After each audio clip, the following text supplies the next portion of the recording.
Be blessed by the divine.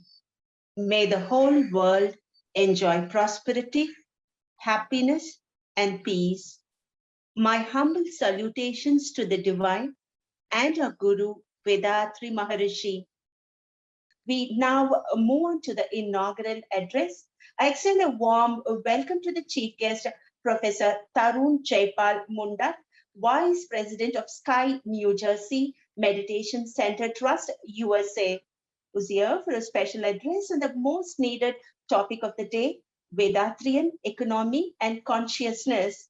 Maharishi used to say, all the secrets of philosophy and science that blossom in any individual must go to the human society and become the property of mankind. Vethathirian principles of life states that economic justice must be assured for all citizens of the world.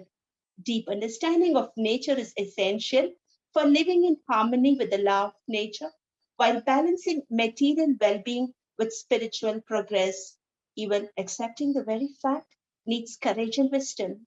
It is indeed a great pleasure in introducing Professor Tarun Jaipal Mundarth, sir, Sky Assistant Professor who lives in New Jersey, United States of America, is the Vice President of Sky New Jersey Meditation Center Trust.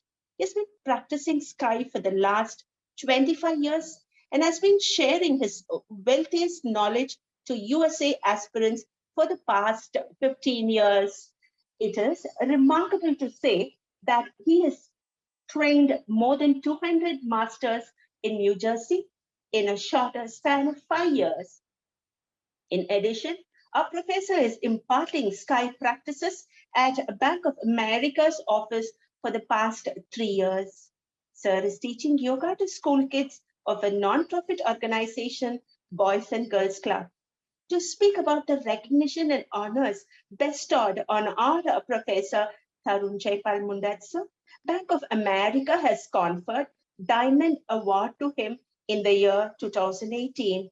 Professor has also received US Presidential Award for the year 2019. Sir has introduced Sky Kids Yoga to the world the very first time during the pandemic situation and has been conducting Sky Kids Yoga on daily basis since March 20th, 2020. It is really appreciable to say that so far 1,000 plus kids have participated in the program and 200 plus aspirants have become masters in conducting Sky exercises and continuously motivating and transforming around 25 plus kids as young Sky masters. We have such an eminent person with us. And now, may I kindly invite Professor Tarun Jaipal Mundarth, sir, to address this August gathering and enlighten us on the highlighting topic, Vethathirian economy and consciousness. We welcome you, sir. Thank you. வணக்கம். வாழ்க வளமுடன். வாழ்க வையகம். வாழ்க வையகம். வாழ்க வளமுடன். May the whole world enjoy peace through our Vethathiri Maharishi's blessings. And I thank you one and all for giving me this wonderful opportunity to consider me this small instrument to deliver what Maharishi thinks about economic and economic equality to the wider audience through the research works that I'm being started working and trying to deliver through the lifespan that I've taken in this world. Thank you again for this wonderful opportunity. I am honored to be having these conversations with you all. And one of the greatest honor that I have here is my mentors are also listening to me while I deliver this small lecture. So very few people get the honor of the mentors who have brought you up to this level, or whatever level you are in life, are also looking and appreciating the kind of work that is being done to us. So always, since I live in US, everything comes with a disclaimer. So a disclaimer, the illustrations, the stories, the examples taken in this presentation is purely for illustrations purpose of expanding Vethathiriyam's economy and how it ties up with Consciousness 360. It is not to harm anybody. It is not to point at anybody. It is not to make anybody feel bad. So it's only purely purpose of understanding as an analogy to the presentation that is being told to us. So again, I thank the R&D president of WCSC, Dr. Rabindranath, for considering me as one of the presenter for this, and also helping me guide through the process. Balachandra, always my presence is always felt. He's the first one to give a hand, and I have a certain tribute to him towards the sessions. So, so hopefully I'll be able to deliver that as well. Thank you again. So let's get into the session. So one reason do not believe in a session where you just simply talk and somebody listens to you for a few hours and then come back with a few questions and everything. If for any reason at some point of time during this conversation, if you feel like you need to interrupt and you're not able to understand something, please do raise your hands with the guidance of the moderator today. We will see if I can, in between the sessions, to let all do it. So thank you, Varga Valammudan again. Let's get into the session today. Thank you very much again to Vethathiriyam economy and consciousness. This is a wonderful topic. A brief background of why we choose to take this topic is obviously my professional world is in a financial world where I work with an investment bank where it's all about money and money making and economy and making different models of economy and everything. So as I walked into my university and spoke to a professor, he looked at me and he said, you look like a yogi. Why do you want to do anything to do with the economy? I was like, why do I look like a yogi? And I sat back and thought about it. What does yogi got to do with the economics? Then I came back and then thought for a second, it's like, why does he even think that I'm a yogi? Went and asked him, the advisor, like, why do you think I'm a yogi? You have long hair and beard right now. This grew only few weeks ago. I was like, I turned around and looked at it. I looked at him and said, like, just because you have long hairs and a beard, does that make somebody yogi? And does a yogi can never be a bhogi?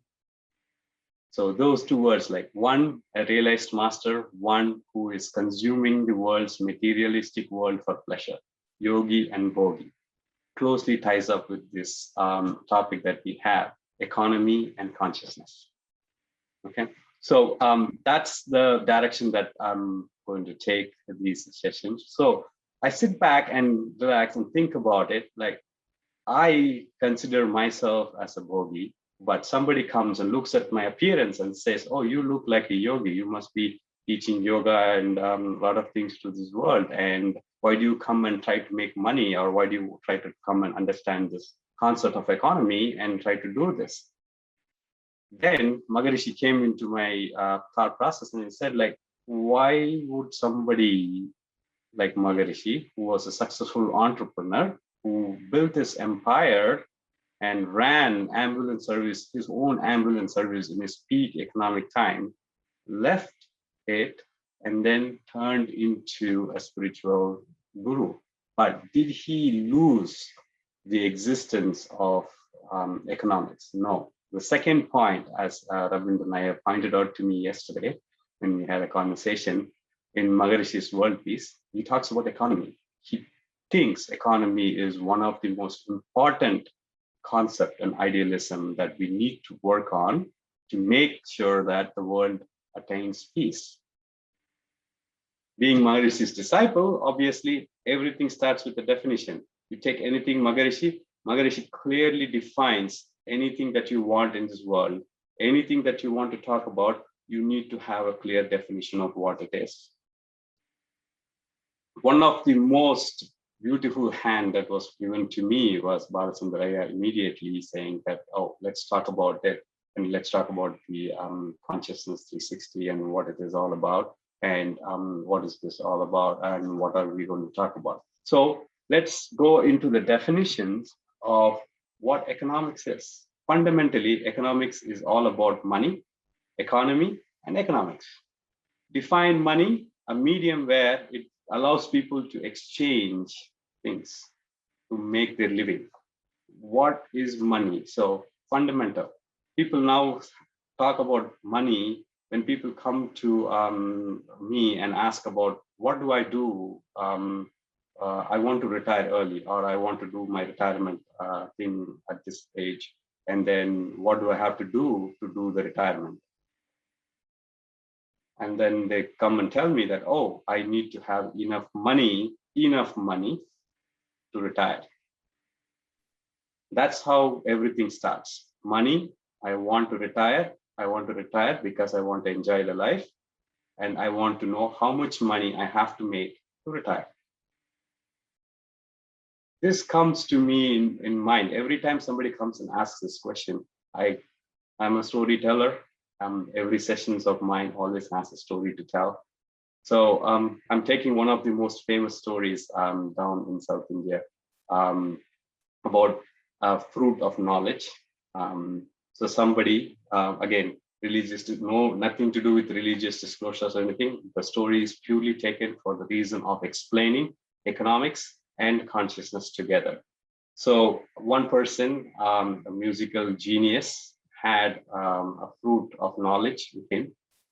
He decided to play around and takes the fruit of knowledge to the ever conscious existence, the main person of our existence of living, the Almighty, and gives the fruit to the person.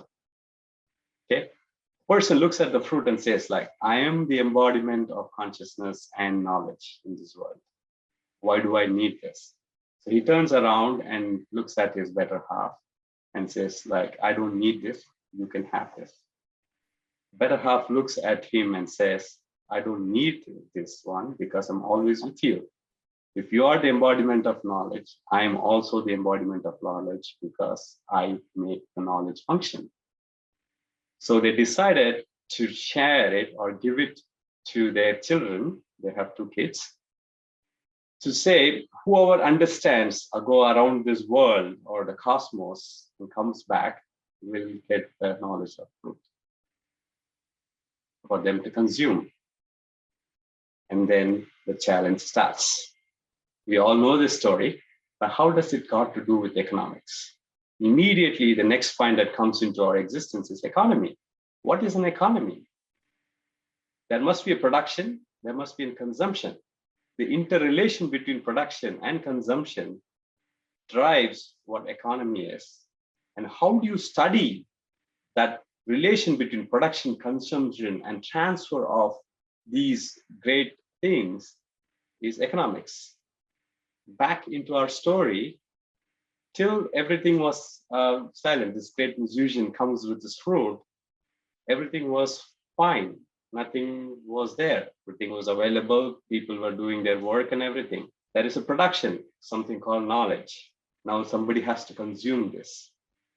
People think this, oh, this is a spiritual story of a great significance. Economics comes right there, where a product is available called the fruit of knowledge, has to be consumed by somebody who is going to consume it. How does this transfer happen? Studying this is what economics is all about. But how does consciousness connect to economics?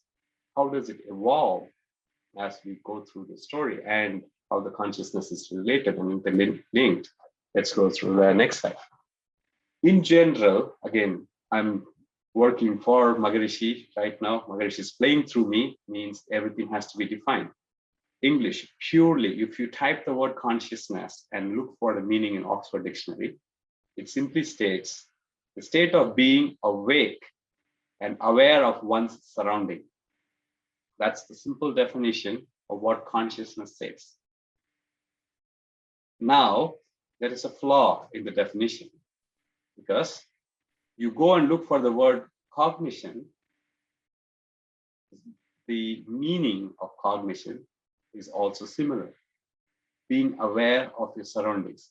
And what is the difference between consciousness and cognition? That leaves us a gap. Then Vedanta, or one of the philosophies in the world, says consciousness is responsible for functions of creation, preservation, dissolution, existence, and all these things that is happening around us in this world is what consciousness is all about. Still, there is a cap. What is creating? What is preserving? What is dissolving? Why this entire existence exists? That's where one of the greatest souls who walked on this earth came in and simply said in one word, the order of function in everything and everywhere. A very simple definition of consciousness, the order of function in everything and everywhere. Now, let's look back at money. How does this world work? It works in an order that is everything and everywhere. But at a very crucial time, the economics diverges from spirituality and consciousness. Maharishi's Confluence 360 about taking this topic is not concentrating on the divergence, but to get them together. Back to our story, as soon as a challenge is given, two of them diverge into their different directions. Both of them have their own thought process. Both of them are equipped with their own methods and models. Try to solve this problem. How does this economy work? When I walked into, as I said, to my research work of trying to do economics, as the professor asked me, what are you trying to do by learning economics? My research work is in financial engineering. As engineers, we all know that engineers are the people who try to solve the problems of this world. He asked me a profound question. What problem of this world's economy are you going to solve? I turned back to my guru and asked him the question, who now lives in all of us through his spiritual existence, not through physical existence. I sat and asked the same question. How consciousness and economics mix together? One calling me a yogi who, per definition of yogi, is someone who renounced everything and always tries to live happily. But on the other hand, a yogi, a bhogi, is one who consumes everything. What I have got to do with economics? I've been through these introspections of Maharishi. I have been through the classes. I have taken classes. I've done master classes, introspection, several things, every single time. The first person that came into my mind was Balasundaraya. He has done even more than what I have done. And every time he does the same sessions, he has the same child mentality, the smile that he has. When something like that comes into existence, a question is put into my mind. Maharishi's one of the lecture clearly says how mind works. You are being challenged in your philosophy and in your belief. How much conviction you have that, how much conviction that you have in your philosophy makes a difference. So what is there in economics and consciousness that makes you do this? Why am I going to do a model in financial engineering? I turned around and told, I want to build a conscious model of economics. What is conscious model of economics? Why? So we have to know the history of it. So research work is all about not just simply going and talk about all these things. So there are several things. The modern economics that we talk about, the GDP, the wealth of the nations, is embodiment of a book that is written by one Mr. Adam Smith in the 18th century. He is an 18th century Scottish philosopher. Look at the word, Scottish economist who is a philosopher. That's what is philosophy. PhD is philosophy of a department. So it is not something that people think that when you go into economic, when you go into a field, it's not about something that you should be ignored. It's a philosophy that is being proposed. You always look for guidance. I don't have to because I'm already being guided. But look around, the second most point that Vethathiri Maharishi has told is about economics. I knew about it, but when Dr. Rabindranath asked me yesterday, it didn't strike me. That's the hand that came to me and told, look, I'm there to guide you. So Adam Smith is the one who talked about GDP. We talk about the GDP, the economics and everything. There are several types of isms in economics, capitalism, communalism, and socialism. Capitalism is where individual owns everything. The government is just to do a regulation and help you through the process. Communism is the opposite of capitalism, where the government takes everything and you are only an instrument to what the government does. You just have to be a puppet to the government. Socialism is where government provides you have to work yourself, but the government takes everything and you have to explain to the government or the institution that this is what your requirement is and prove yourself. More bureaucracy and more work. These are the common economics / politics that this world talks about. There are others. We all derive these capitalism, communism, and socialism through feudalism, where you have one person on the top who is the king and the kingmaker, and then everything is derived into his desire. He gives the order what to do and everything, and it gets executed. Now, Maharishi talks completely different about all this. Maharishi is not about ignoring things. Maharishi is not about saying this is wrong or everything. Maharishi is all about inclusive. Similar to what we are doing here in Conscious 360. It's an inclusiveness with an unknown factor where his hand comes into existence. So what is contagious conscious capitalism?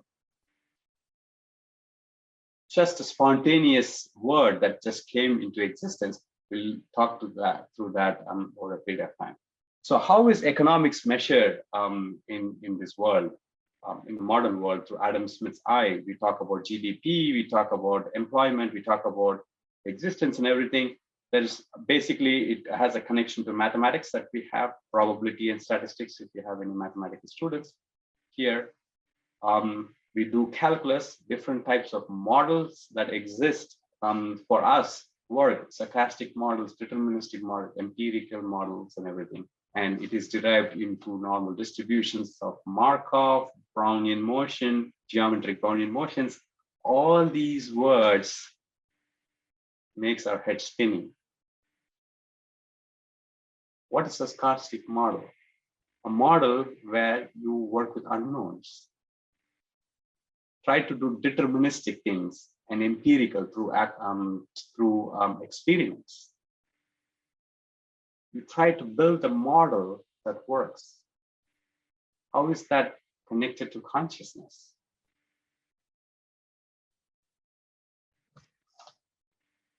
Again, back to Maharishi's definition, consciousness, the absolute space exists everywhere. And as consciousness, it functions. It functions as the order of function in everything through, then it clarifies and defines. It has a pattern, it has a precision, it has a regularity. You take the stock market, for instance. There is a pattern, there's a precision, there's a regularity. How? The models that we build. If consciousness works through pattern, precision, regularity, how is economics closely related to consciousness? There is this model that I'm right now working on, which tells you how the pattern of each one of them goes up and down. How stock market works with the events that is happening around the world. consciousness that Maharishi infused in me, the knowledge of consciousness.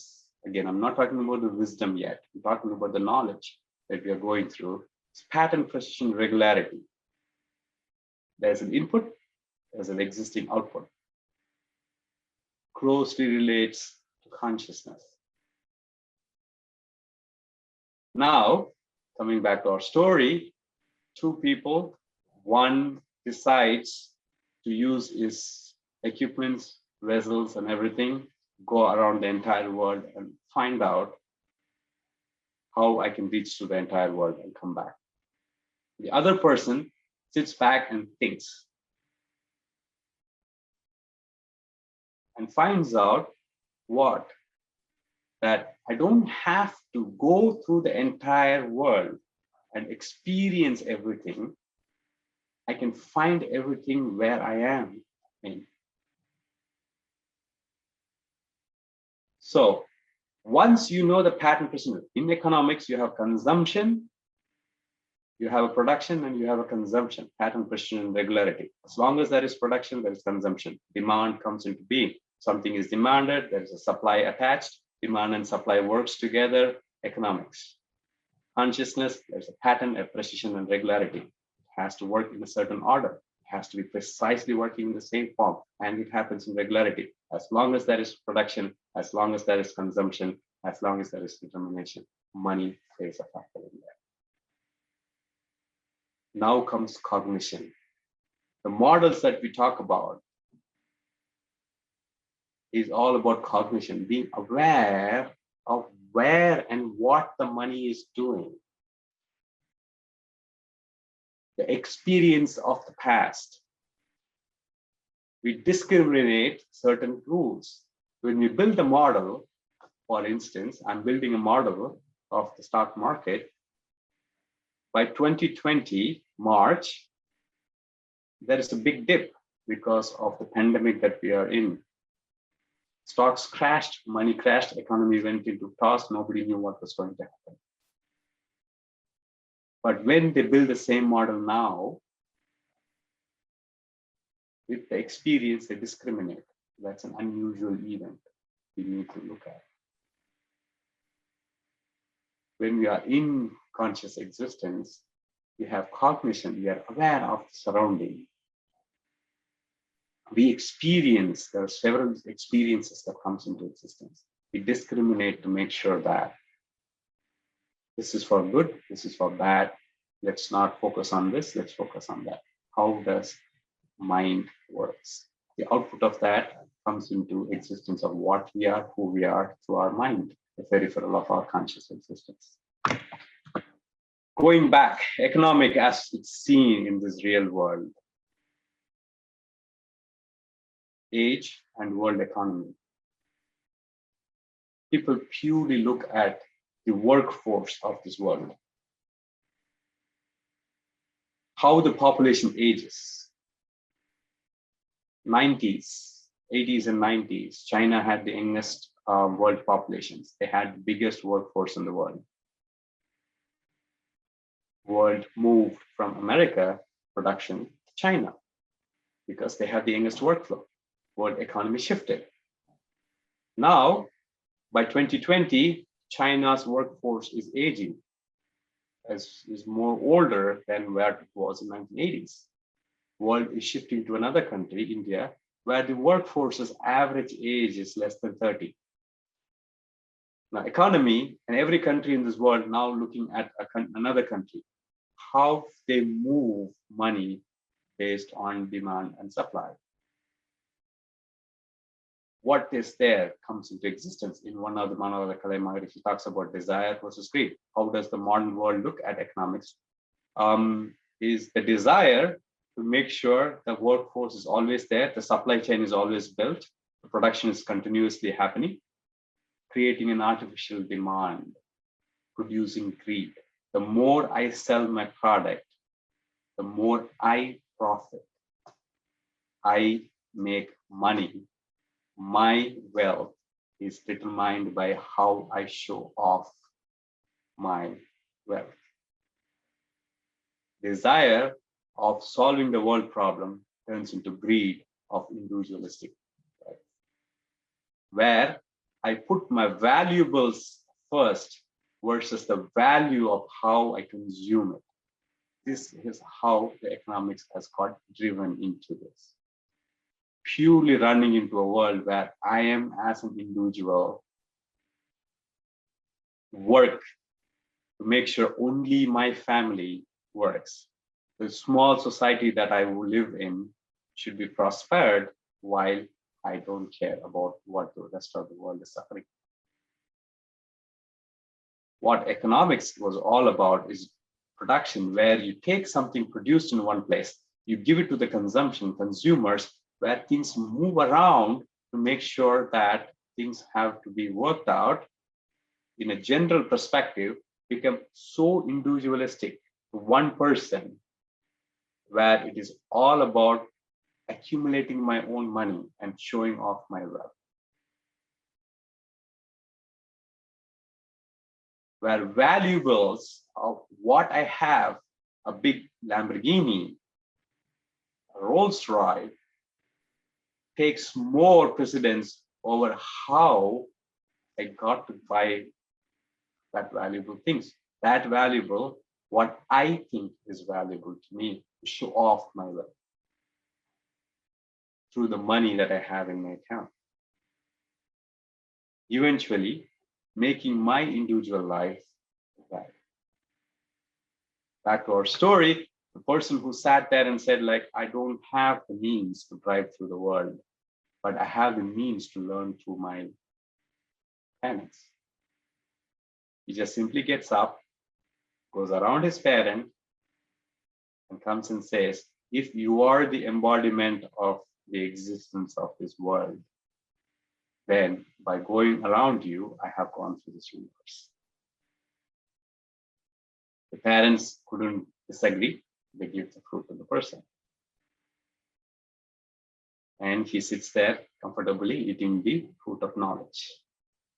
Then comes our person from the world, running through all the stuff that he has taken through.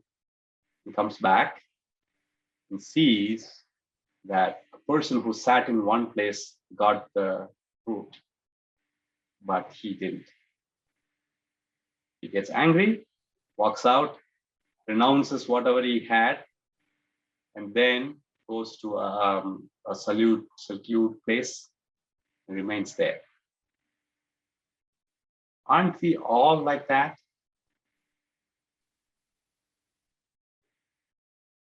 Aren't we like that? We get up, we go out of this world, we study, we go into the world, we create a job, we make factories, we expand ourselves, build the economics around us. At some point of time, we sit back and think, all the things that I have developed in this world, but I see somebody else is having the fruit of knowledge. It could be our children, it could be our spouse, it could be anybody associated with us or not associated with us. Some people even tell that I do a lot of work, I work all these things, but the government takes so much tax away from me. Somebody else is having the fruit of my knowledge. This is not right to me. This is unrealistic. This is something that is bad done to us. Now, coming to Vethathiriyam's equality of economics, equality of peace. We'll take the same set of points and see through Vethathiriyam's eye how things change. The earlier the age where the Vethathiriyam is infused, the better the person becomes as he goes. World economics is not seen through how much the world has grown, but how much peace. The entire world goes through GDP. One country in the world goes through GHP. But Maharishi always advocates GP. GP, not domestic production, GPP, gross peace production. How much peace the economic is producing to the world. a complete paradigm shift, a complete shift in the thought process. I want to be happy, but nobody thinks about want to be peace. Everybody advocates like, oh, world peace has to be existing. But what is the word you do? He clearly defines in his introspection, Manola Kalai, what is desire and what is greed, what you can do with desire, and why you should guard yourself to become greed. He talks about desire, anger, worry, and how to manage it before he talks about the 6 bad temperaments that you have to guard yourself against. Gives you the tool first, and then you work about anything that comes. You stand guard of the things that could happen to you. For him, money is different from wealth. This is where I wanted to talk about what I said in the past. Anybody here who wants to look handsome? Anybody here who wants to be beautiful? Anyone wants to raise their hands? Who wants to be beautiful? Who wants to be handsome? Every one of us here wants to look beautiful and handsome. What Maharishi's philosophy taught me is, wealth is not measured by what I have. Wealth is measured by how much people support me when I'm in distress. A person is handsome when you hand yourself to someone who is in distress and in need. The smile the person brings back to you when he looks at you. There are 2 types of tears, okay? You can measure yourself. When you are in anguish or when you are in worry, your tears are always hot and warm. When you are in happiness and you tear, your tears are very lukewarm and cold, giving you cold warmth, not the hotness, but the cold, warm coldness that gives you the more calmer one. When you give your hand to someone in distress, the transformation of hot anguish tears into cold, acceptable room temperature tears brings a smile in the face of the person, is the measure of the wealth and the handsomeness of you. The true introspector of Maharishi will always understand wealth is not measured by the valuables you have, but the valuables you have built by the values that is given to us. Twofold moral path. We just started the conversations that we have right now through twofold moral path. I, in my lifetime, will not harm anybody physically or mentally. Values added. He did not talk about how much I can think of what my valuables are. The handsomeness, where you give your hand to someone, you build a value system where you build the valuables is not a materialistic value, though it is needed, but the value of heart, the conscious coexistence of each one of us. The person whom you relieve the distress of as much as possible. I'm not giving you the exact definition. I'm dissecting the definition of Maharishi's twofold moral path. Moves from distress to existence. When you are constantly living in distress, your existence is questioned. When your existence is questioned, your peace goes to her task. Economics was built where production is reached to consumption in a reasonable supply chain that we as human society live in harmony not out of fear. Because of the word greed, the first word that Maharishi talks in his Aruguna or six temperaments, the things have changed and people are put in undue distress. People come to financial advisors asking them, I want to retire in my life with X amount of money. A real financial advisor asks not how much money you need, asks what do you actually want to do in your life.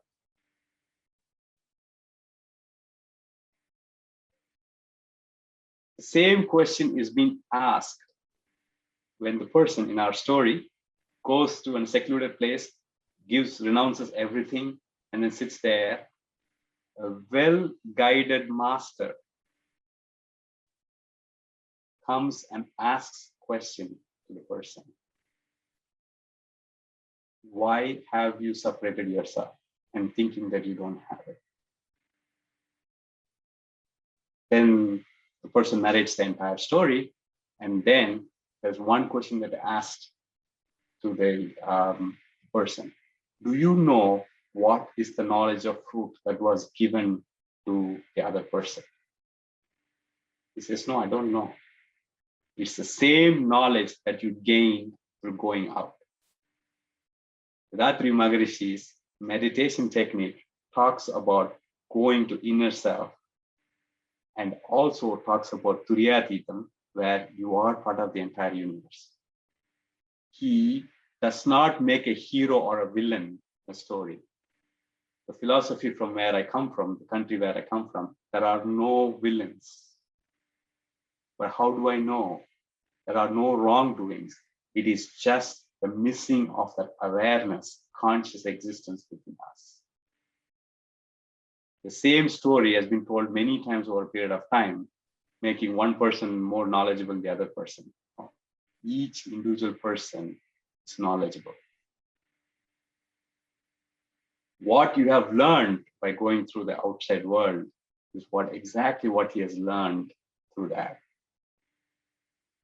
Maharishi's Turiyathitam meditation is about going out of the world, out of our body, finding it.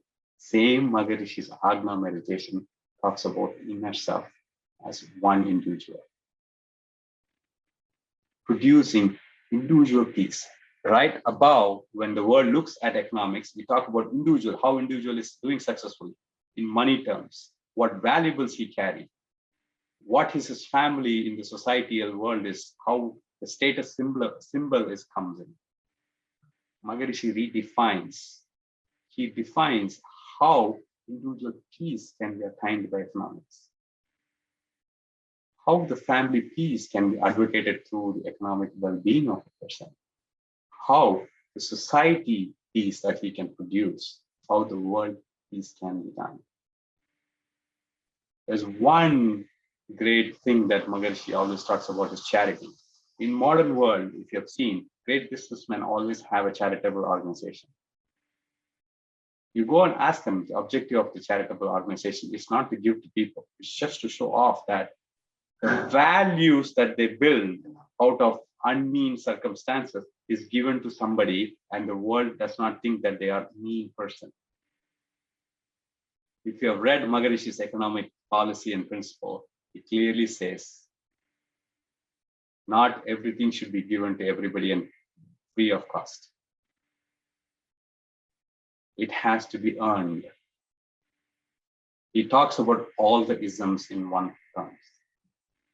All the models that we build and the consciousness that we build through the process is very simple. It's individual peace. How do you know how much you have to earn to make yourself a wealthy person?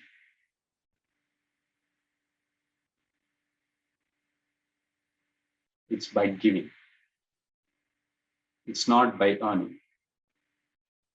If I don't know how to give to somebody, I will never know how to earn or what to earn.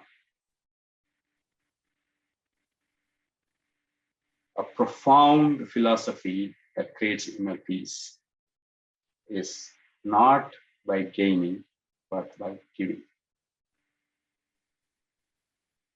How the world has failed through education. Again, Maharishi talks about well-educated versus well-formed. When a young country, India, got independence, 14% of the population was educated. 80% of the populations were living by charity. People were giving. We all know how the freedom movements happen. It's by every individual contributor giving.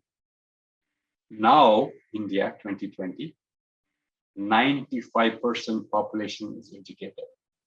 Unfortunately, my friend, the contribution to charity has gone down.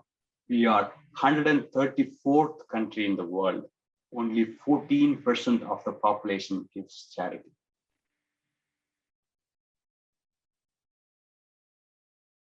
The world always says, you educate people, things will get better. Then where did we go wrong? The economic is economy, the supply chain. We have everything in this world. But our charity has gone down from 80% to 14%. Our education has gone from 14% to 95% of the world population or of the country's population. Where did it go wrong? Is the economics wrong? No, we have grown economically. We are the 7th wealthiest country in the world. Where we were begging for people to get money to now, in case of calamities, one of the countries that is reaching out to the world is India. India's wealth has gained. Individual contribution to charity has gone down. Why? Is there something wrong with our education? Are we going back to individual myself versus this? Charity, Maharishi says, give 1% of your salary to begin with as charity. Economics is all about charity. 5 years ago, the world was suffering from food consumption, less food consumption. People who are hungry were more than people who were not hungry. Now, the world number of abused people, people who are overeaten, is more than the people who are hungry.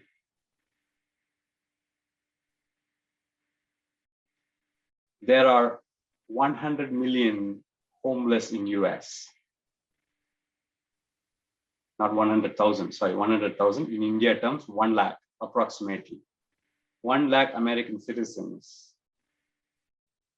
are homeless. There are 2 million religious institutions in US alone who talk about charity. Where is the equation gone wrong? There's only 1 lakh people, 100,000 people who are homeless, American citizens. We are not talking about the politics of immigration and everything. Pure American citizen, only 100,000 recorded homeless people. 2 million religious and non-profit organizations available in US. 1 in 10.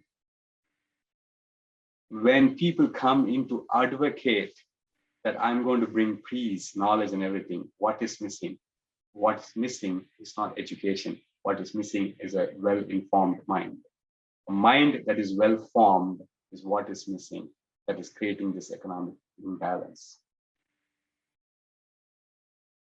Maharishi never said you have to, when you see somebody give something free. Right now, in this country, there's a big problem, labor problem. One, we are just coming out of this pandemic. The entire world is coming out of this pandemic. But labor force is lacking. not because that people don't want to work. People ask this question, why I have to work when my government's benefit is taking care of what I can do without working. Businessmen that I talk to are in distress. They say that because of these government benefits, people are not coming to work. Why do we have these benefits? To help people in distress. Now, people have taken disadvantage of that. It's well-educated people who take disadvantage of that. When you're well-formed mind, don't do that. Maharishi, in one of the places where he talks about world economy, he does not say give free for people who are not working. In a situation where there is not enough work, do not reduce the labor force, reduce the labor hours. Think, it's a very simple formula, right? Marriage is all about simple. Think about it. If I'm working 8 hours a day, and suddenly there is less demand and the production has to go down, what the modern world does is they off the people. They just take them out of the workforce. I don't need it. Keep the rest of the force to work 8 hours. And suddenly when the demand increases, the production increases, they don't get the people back in because what is lost, the knowledge is gone. The economics of that, nobody is thinking about it. They're only thinking about individual money. But Maharishi says, when production has to go down, don't let the people go because you're also letting go the knowledge that you have trained the person. Reduce the number of hours. Inclusive workforce, let them work for 6 hours. You save the material cost. You save the functional cost. And when the demand increases again, you go back to 8 force. You still have the same workforce. You have the happy. If you lay off a person, that family is distressed. We all talk about blessings and its benefit. Maharishi says, like when somebody gives you distress, you bless them. How can I bless somebody when I'm in distress? I would only curse. Normal human mentality. That's what is being told to humans. You're all not Maharishis. If you're all Maharishis, the world will be at peace. You're trying to be in the path of Maharishi. So a simple economics, he says, reduce the number of hours. How difficult is that? He turned around and talked to the entrepreneurs and say, you have the wealth of knowledge how to build an empire. An educated system comes into existence, may not fit into your system. Economic equality is where you as a corporate lord train your employee for what you want to do. Back then people said, no, that's government's problem. They have to give us institution where they produce enough engineers who can come and work. There is a disparity because your requirement cannot be met in common. Maharishi advocated saying, if you want an employee to work in the order of what you want to do, you take the common pool, train them, and work. Many people back then said, no, it is bad, you can't do it. It has to be provided to us, we just have to take off the shelf and work. Now, corporate world is following Maharishi's principle. Any of these big corporate world you go, first 6 to 1 year, any new graduates are trained in the professions that they're going to work. It doesn't matter what the education background is. They take your education background as the fundamental of your mental attitude and make a well-formed mind so that they can be integrated into the philosophy of the corporate world. How many of us know big corporate world have big campuses like university to train the people to work according to their philosophy of production and supply? Inclusive growth creates economic equality, creates peace, not at individual level, family level peace. A very great example that I can give you of charity is 2 years ago, my friend gave money to somebody. He did not know who the person is, who he gave. Okay. All he knew was that somebody was in distress. A friend came and said, please help this person who wants to study. Okay. 2 years later, the person studied, got a job, sent a message to the person who was the intermediate saying that I don't know the person who gave me the money to study. Now my family is living in a house which does not leak when it rains, which does not make winds to stop when it winds. The sun doesn't shine inside the house. I control when I go out and in. Basically, the person says, I live in a better environment, which the family has never been. Please thank the person who has given me. One fine day, the person who was in distress, my friend, said, like, what's the purpose of life as human? I've done nothing wrong, but I'm suffering through so many things. This common person sends a message to him saying that, do you remember the person who you supported 2 years ago? I had no idea. He had no idea. This is the message that's been sent to you. The triangle of human existence, the philosophy of life that Maharishi teaches. Human, society, and nature have to be in harmony, is the first half of the circle of 360 consciousness.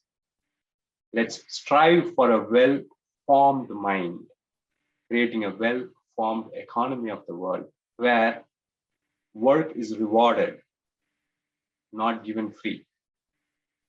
The models have been built to show what historically things can be done, not what people can think about. Maharishi's philosophy is know the things. He does not move away from talking about greed, misery.